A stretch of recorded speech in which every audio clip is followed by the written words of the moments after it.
Hello everyone, this is Roli Singh and आज के इस लेक्चर में हम लोग डिस्कस करेंगे improvement in food resources. Okay, आज हम लोग पढ़ेंगे खाद्य संसाधनों में सुधार यानी improvement in food resources. Okay, तो पहले हम ये देखेंगे कि खाद्य संसाधनों में सुधार करना हमारे लिए क्यों आवश्यक है। तो जो हम सभी जीव होते हैं या जीव जंतु होते हैं वो कृषि और पशुपालन पर निर्भर होते हैं। मतलब कि जो भोजन होता है वो हम लोग स्वयं नहीं बना सकते हैं, कृषि और पशुपालन पर हम लोगों को निर्भर रहना पड़ता है।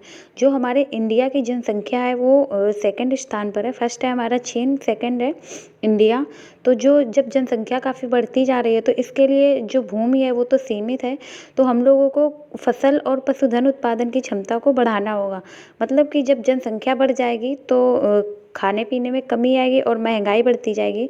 तो इसलिए जो हम लोगों की फसल है तो भूमि तो बढ़ेगी नहीं, जो फसल है उसका उत्पादन और क्षमता को बढ़ाना होगा। ओके, तो इसलिए जो हमारा खाद्य संसाधनों में सुधार करना अति आवश्यक है। ओके, इसके बाद हम लोग देखेंगे जो हरित क्रांति थी हमारी, ग्रीन रेवोल्यूशन थी, उसमें जो वर्ष 1960 से 1970 के अवधि में भारत में एक फसल काफ़ी वृद्धि हुई। मतलब कि जो हमारी एक हरित क्रांति लाई गई थी 1960 से 70 के बीच में, वो भारत में फसल उत्पादन के लिए काफ़ी उसमें वृद्धि हुई। इस दौरान किसानों द्वारा अपनी उपज बढ़ाने के लिए खेतों में अंधाधुंध रासायनिक उर्वरकों का और कीटनाशकों का प्रयोग किया गया। मतलब कि जब ये हरित क्रांति आई तो किसानों ने अपनी उपज को बढ़ाने के लिए बहुत सारा रासायनिक उर्वरक और कीटनाशकों का प्रयोग किया। इस प्रकार जो पिछली हरित क्रांति थी उससे पर्यावरण को काफ़ी नुकसान हुआ।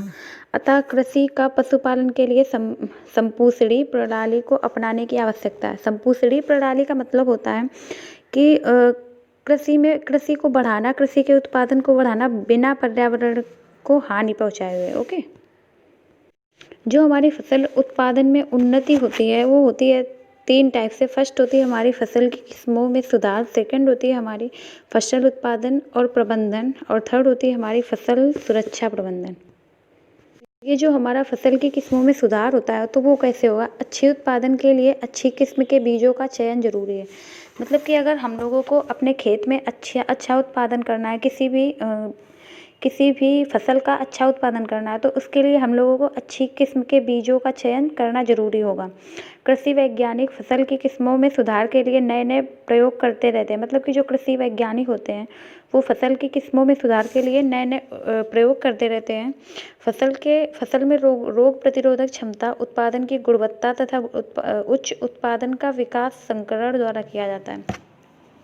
मतलब कि जो हमारे बीज होते हैं तो उनमें बीज का संकरण किया जाता है। मतलब कि 2 अलग अलग बीजों को एक साथ संकरण किया जाता है। मतलब कि जोड़ दिया जाता है और फिर उनको लगाया जाता है। तो इससे उनकी रोग प्रतिरोधक क्षमता और उत्पादन की गुणवत्ता और उच्च उत्पादन का विकास होता है। ओके, इसके बाद जो हमारी फसल उत्पादन प्रबंधन होता है उसमें 3 टाइप्स होते हैं। फर्स्ट होता है पोषक प्रबंधन, सेकंड होता है सिंचाई, थर्ड होता है फसल पैटर्न।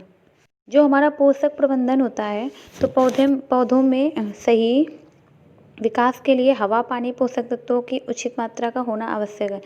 मतलब कि जो पौधे होते हैं तो उनके विकास के लिए हमें उचित मात्रा में हवा, पानी और पोषक तत्वों का होना अनिवार्य है। मिट्टी में पोषक तत्वों की उचित मात्रा बनाए रखने के लिए खाद्य तथा उर्वरक का प्रयोग किया जाता है। मतलब कि जो हम लोगों की मिट्टी होती है खेतों में, तो उसकी उर्वरक क्षमता को बनाए रखने के लिए हम लोगों को उसकी जो पोषक तत्वों की उचित मात्रा बनाए रखने के लिए हम लोगों को उसमें खाद्य और उर्वरकों का प्रयोग करना पड़ता है। ओके, अब हम लोग देखेंगे खाद क्या होता है। खाद को जंतुओं के अपशिष्ट तथा पौधों के कचरे के अपघटन से तैयार किया जाता है।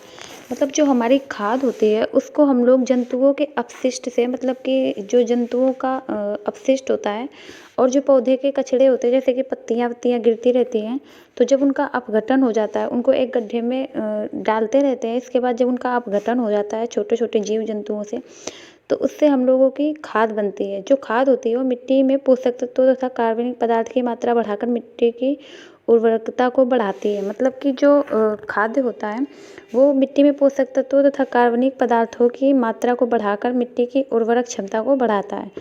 जो खाद होती है, खाद मिट्टी की संरचना में सुधार करती है। मतलब कि जो मिट्टी होती है उसमें सुधार भी करती है और मिट्टी को पानी को रखने के लिए क्षमता को बढ़ाती है। मतलब कि जो मिट्टी में पानी जाता है तो वो अंदर एब्जॉर्ब करने की क्षमता को बढ़ाती है। जो खाद होती है वो 2 प्रकार से हो सकती है। फर्स्ट होती है कंपोस्ट, सेकंड होती है हरी खाद।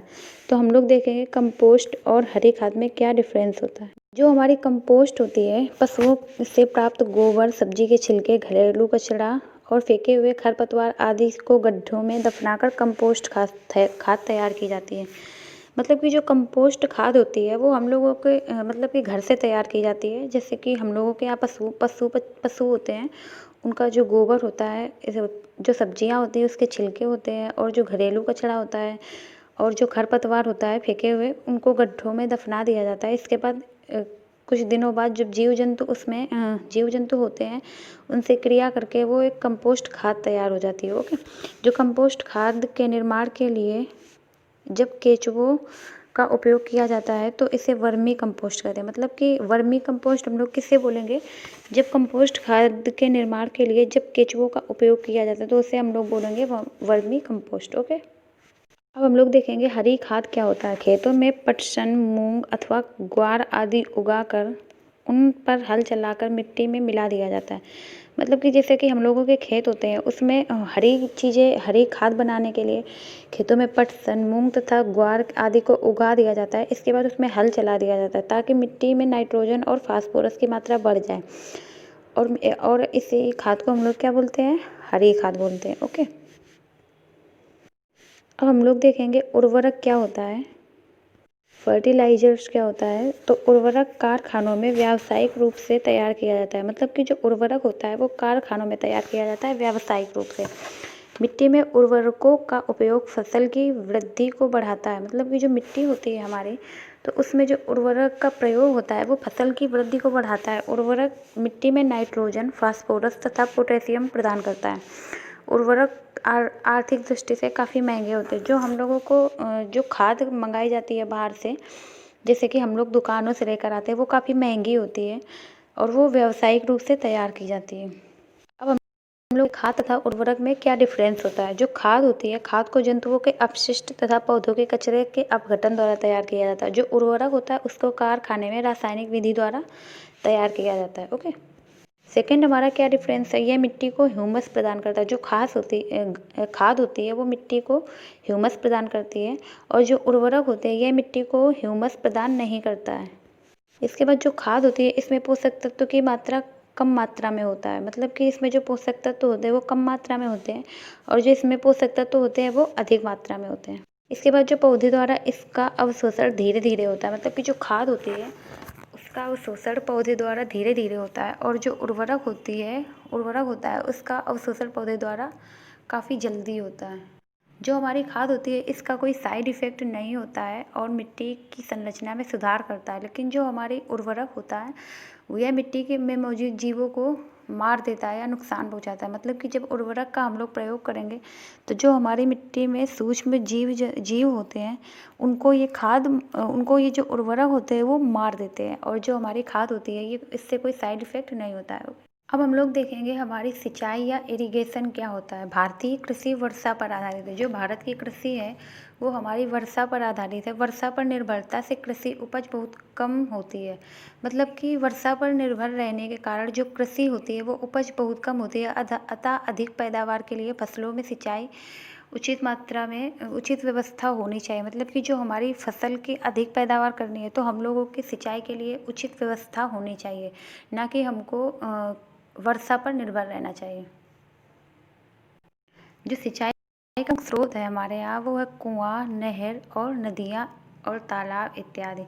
मतलब कि जो हमारे इंडिया में वर्षा का प्रमुख स्रोत है वो, मतलब कि जो सिंचाई का प्रमुख स्रोत है वो है कुआं, नहर और नदियाँ और तालाब। ओके, अधिक लाभ के लिए फसल उगाने की विभिन्न विधियों का उपयोग किया जाता है। मतलब कि हम लोग अधिक लाभ पाने के लिए फसल की विभिन्न विधियों का प्रयोग करते हैं। फसल अच्छी विभिन्न विधियों से उगाते हैं क्योंकि हमको अच्छा लाभ मिले और जो हमारी फसल है वो अच्छी हो।